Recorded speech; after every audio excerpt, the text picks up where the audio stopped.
Who was the Attila? How did he defeat the great Roman Empire? The hidden secret that no one knows till now. We are going to tell you in this video. So watch this video till the end. So viewers, let's go to the topic. Attila the Hun was the leader of the ancient nomadic people known as the Huns and ruler of the Hunnic Empire, which he established. His name means little father, and according to some historians may not have been his birth name, but a term of affection and respect conferred on his accession. This name was synonymous with terror among his enemies and the general populace of the territories that his enemies swept through. Early life and rise to power. Viewers, Attila's date and place of birth is unknown, although in the present day his mother's name is sometimes given as Han Gesing Vladislav. Her name is actually not known, and this name is considered a recent fabrication. His father's name was Munzuk, and his uncle Rugila, also known as Rua and Ruga, was king of the Huns. As a young man, Attila and his older brother Bleda, also known as Buddha, were taught archery, how to ride and care for horses, and how to fight. Viewers, they were also taught Latin and Gothic to enable them to do business with the Romans and Goths.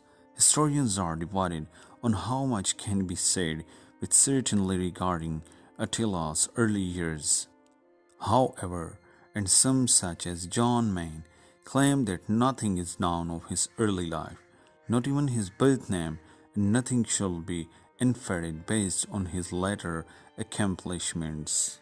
Whether Rugila had sons to succeed him is not known, and Munzuk seems to have died early in the boys' lives, so it appears that either Bleda or Attila will be Rugila's heir and succeed him as king. Therefore, their education and instruction in warfare would have prepared them for the responsibilities of leadership, although some historians, such as Christopher Kelly, suggest that Attila and Bleda may have assassinated Rugila's sons on campaign to assume power, and again Main claims no such assumption should be made. Both boys are thought to have been present at Hun war councils and negotiations from an early age. Even before Attila became king, the Huns were a formidable fighting force, although they would become more so later under his rule. They were expert horsemen whose steeds, according to ancient reports, would actually fight for them in battle with teeth and hooves. Viewers, when Rugila died on a campaign against Constantinople in 433 CE, leadership passed to Attila and Bleda.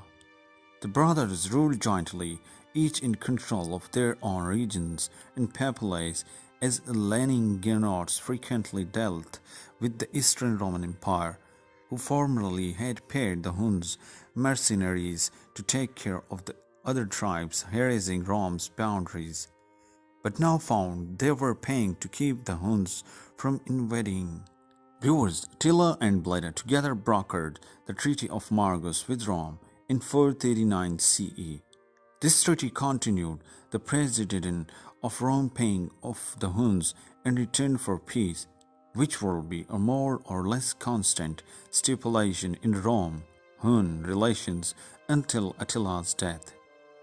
An agreement between the Huns and the Romans had already been brokered in 435 CE by the Roman general Flavius Aetius 391 to 454 CE, who had lived among the Huns as a hostage in his youth, spoke their language, and employed them to his advantage in his various power struggles in the empire. The Treaty of Margus expanded on Aetius' treaty. The Romans promised to return all Hun refugees who had fled into Roman territories, will not enter into pacts or treaties with the enemies of the Huns, will establish fair trading rights, and of course will make an annual payment of 700 pounds of gold directly to Attila and Bleda. Viewers, for their part, The Huns promised not to attack Rome, not to enter into pacts or treaties with Rome's enemies, and to defend the Danube frontier and the provinces of the Roman Empire. The treaty concluded, the Romans were able to withdraw their troops from the Danube region and send them against the Vandals, who were threatening Rome's provinces in Sicily and North Africa. Viewers, the Huns turned their attention east after the Margus Treaty and varied against the Sassanid Empire, but were repelled and driven back toward the great Hungarian plain, which was their home base, with the Roman troops who once guarded the border now deployed to Sicily. The Huns saw an opportunity for easy plunder. Calirites, as soon as Attila and Bleda received reliable intelligence that the fleet had left for Sicily, they opened their Danube offensive. They claimed the Romans had violated the Margus Treaty by not sending back all the Hun refugees in Roman territory, and further claimed that a Roman bishop had made a secret trip into Hun territory of desecrate Hun graves and steal valuable grave gods, and they wanted his bishop turned over to them. The viewers, Theodosius sent his general Flavius Aspar to try to negotiate with Attila and Bleda, but it was no use. Attila showed Aspar recently disturbed graves, but there was no way of telling whose graves they were, who had disturbed them, or what may have been taken from them with no proof of a crime. Aspar refused to turn the bishop over to the Huns and further claimed he had no knowledge of Huns refugees hiding from Attila and Bleda on Roman soil. The Huns insisted Aspar could not comply, and negotiations reached a stalemate. Aspar returned to Constantinople to report these developments to Theodosius, but does not seem to have felt there was any imminent threat of a Hun invasion. The refugees in Christians were Huns who had fled Attila's rule and who he wanted returned before they could stir up rebellion against him. As it turned out, there were still a number of refugees living in Roman territories who were later be handed over, and the bishop Attila wanted most likely did rob the graves and will later betray the city of Margus to the Huns. So as it happened, it would have been better if Aspar had simply handed him and the refugees over in the first place. Viewers, he did not do so. However, and considering the treaty broken, Attila mobilized for war.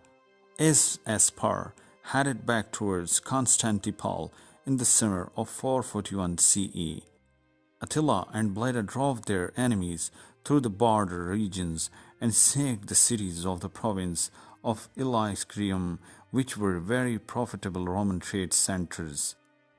They then further violated the Treaty of Margus by riding onto that city and destroying it with the help of the bishop who opened the gates for them. Theodosius too then declared the treaty broken and recalled his enemies from the provinces to stop the Hun rampage. Viewers, Attila and Bleda responded with a full-scale invasion, sacking and destroying Roman cities all the way to within 20 miles of the Roman capital of Constantinople. The city of Naissus, birthplace of Roman Emperor Constantine the Great, was razed and would not be rebuilt for centuries afterwards. The Huns had learned a great deal about Roman siege warfare from their time serving in the Roman army and expertly put the knowledge to use, literally wiping whole cities such as Naissus off the map. Their offenses was all the more successful because it was completely unexpected. Viewers, Theodosius too had been so confident that the Huns would keep the treaty that he refused to listen to any counsel that suggested otherwise. So Theodosius too, realizing he was defeated but unwilling to admit total defeat, asked for terms the sum Rome now had to pay to keep the Huns from further destruction was more than triple.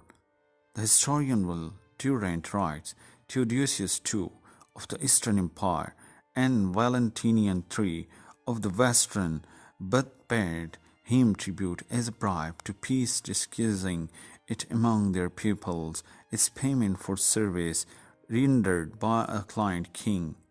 After their Danube offensive, Attila and Bleda led their troops back home to the great Hungarian plain, where Bleda then vanishes from the historical record.